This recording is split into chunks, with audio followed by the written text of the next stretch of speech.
Alam nila isa pa.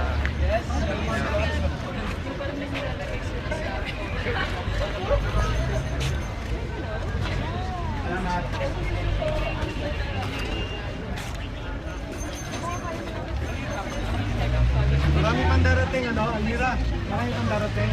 Mamaya,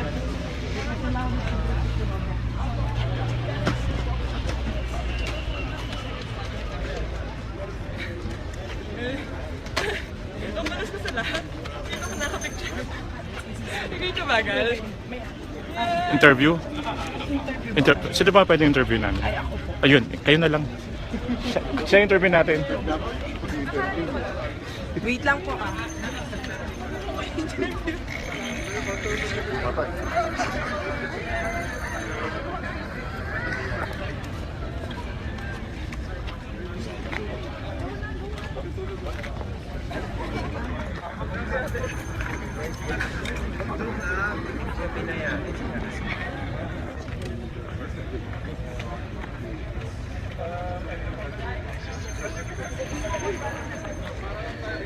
Carlo Castillo. Carlo.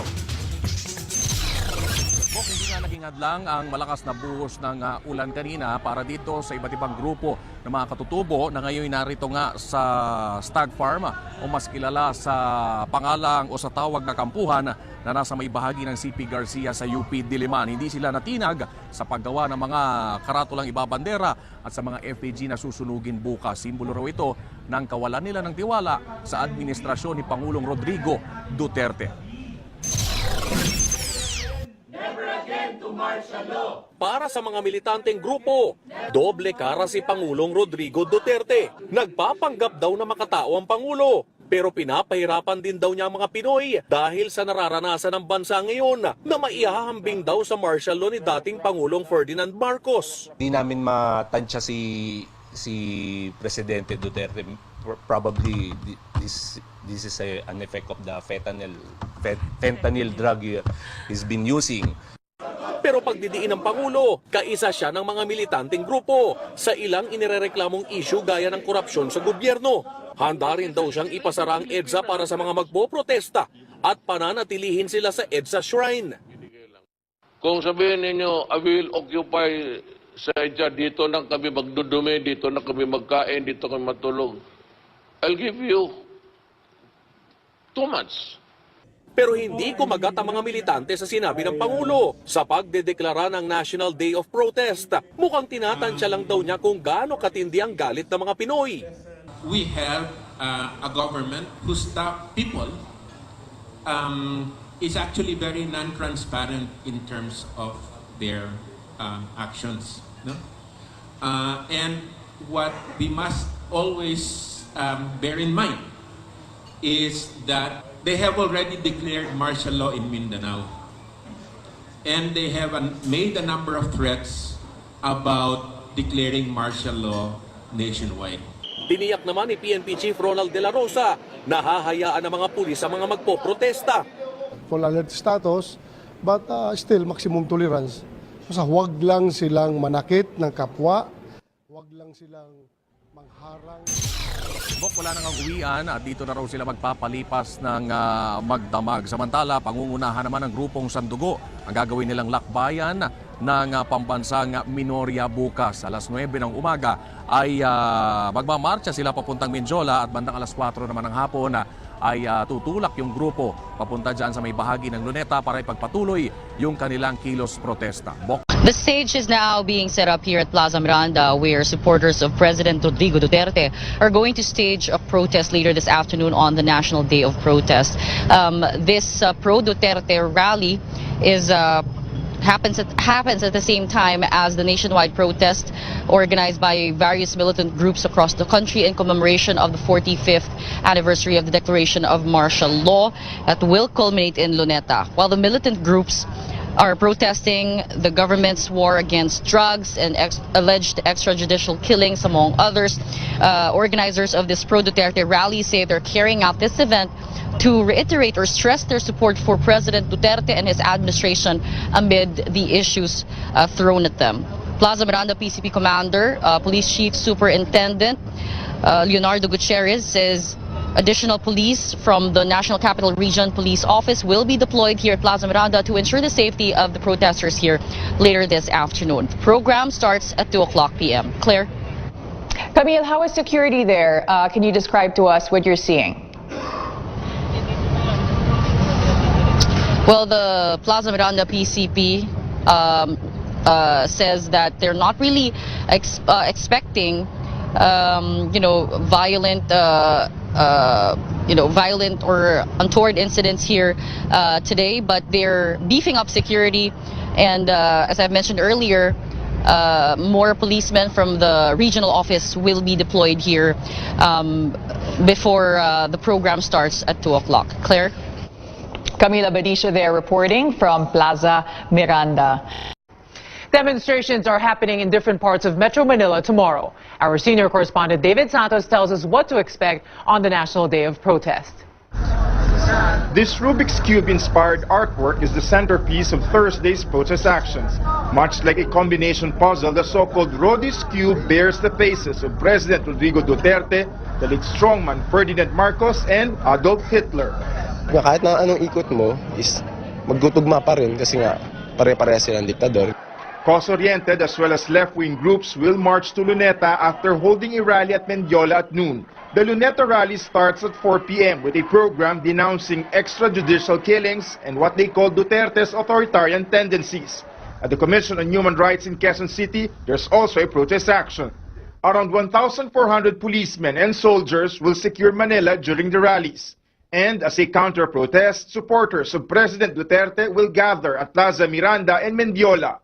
Otherwise, kung wala tayong, we're not interested talaga magsumali doon, doon na lang siguro tayo, doon sa bahay natin, we go to the mall. The protests are being staged amid the President's warning he will expand martial law nationwide if these demonstrations become violent. A democratic government should never be threatened by the peaceful acts of its people. Rally organizers vow to strictly monitor their groups to keep out possible saboteurs. At hindi namin hayaan na gamitin niya yung aming mapayapang pagkilos, guluhin niya upang gamitin niya yung dahilan nito para makapagdeklara siya ng martial law. Full alert status, but still maximum tolerance. So huwag lang silang manakit ng kapwa. The outcome of Thursday's rallies is uncertain, but observers say it will test both the activists and the government at a critical time in history. David Santos, CNN Philippines. Senior correspondent David Santos tells us what to expect during the National Day of Protest. This Rubik's Cube-inspired artwork is the centerpiece of Thursday's protest actions. Much like a combination puzzle, the so-called Rhodes Cube bears the faces of President Rodrigo Duterte, the late strongman Ferdinand Marcos, and Adolf Hitler. Kahit na anong ikot mo is magtutugma pa rin kasi nga pare-pareha silang diktador. Cause-oriented as well as left-wing groups will march to Luneta after holding a rally at Mendiola at noon. The Luneta rally starts at 4 p.m. with a program denouncing extrajudicial killings and what they call Duterte's authoritarian tendencies. At the Commission on Human Rights in Quezon City, there's also a protest action. Around 1,400 policemen and soldiers will secure Manila during the rallies. And as a counter-protest, supporters of President Duterte will gather at Plaza Miranda and Mendiola. Otherwise, kung wala tayong, we're not interested talaga magsumali doon, doon na lang siguro tayo, doon sa bahay natin, we go to the mall. The protests are being staged amid the President's warning he will expand martial law nationwide if these demonstrations become violent. A democratic government should never be threatened by the peaceful acts of its people. Rally organizers vow to strictly monitor their groups to keep out possible saboteurs. At hindi namin hayaan na gamitin niya yung aming mapayapang pagkilos, guluhin niya upang gamitin niya yung dahilan nito para makapagdeklara siya ng martial law. Full alert status, but still maximum tolerance. So huwag lang silang manakit ng kapwa. The outcome of Thursday's rallies is uncertain, but observers say it will test both the activists and the government at a critical time in history. David Santos, CNN Philippines. A number of private schools in Metro Manila canceled classes tomorrow in light of the protests, among them St. Scholastica's College, Letran, De La Salle, Santiago Zubel, Tiongse Academy, San Sebastian, and San Beda in Manila. St. Paul College in Pasig, Lourdes and Angelicum College in Quezon City, and St. James Academy in Malabon are also suspending classes. For the full list of class suspensions, visit our website at cnnphilippines.com. The Supreme Court also suspends work in all courts nationwide. The House of Representatives, however, will still have work.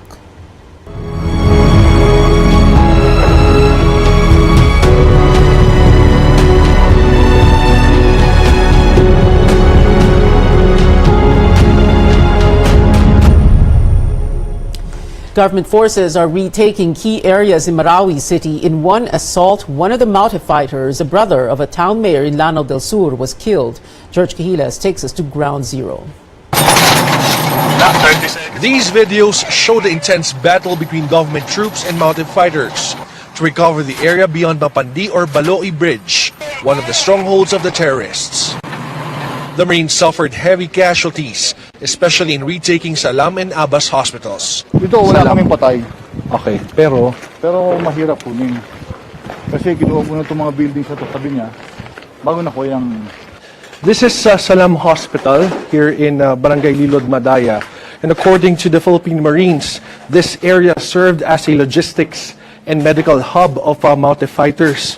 They said that Isnilon Hapilon and Omar Maute also stayed in this area for them to give command to their fighters on the ground. Abbas Hospital was also a stronghold of the Maute fighters. And for the first time since the military took over the area, hospital owner Dr. Osop Abbas sees what's left of his 38 years of hard work. I feel that it is the most tragic of all tragedies that I ever had experienced in my life. Wala kami magagawa.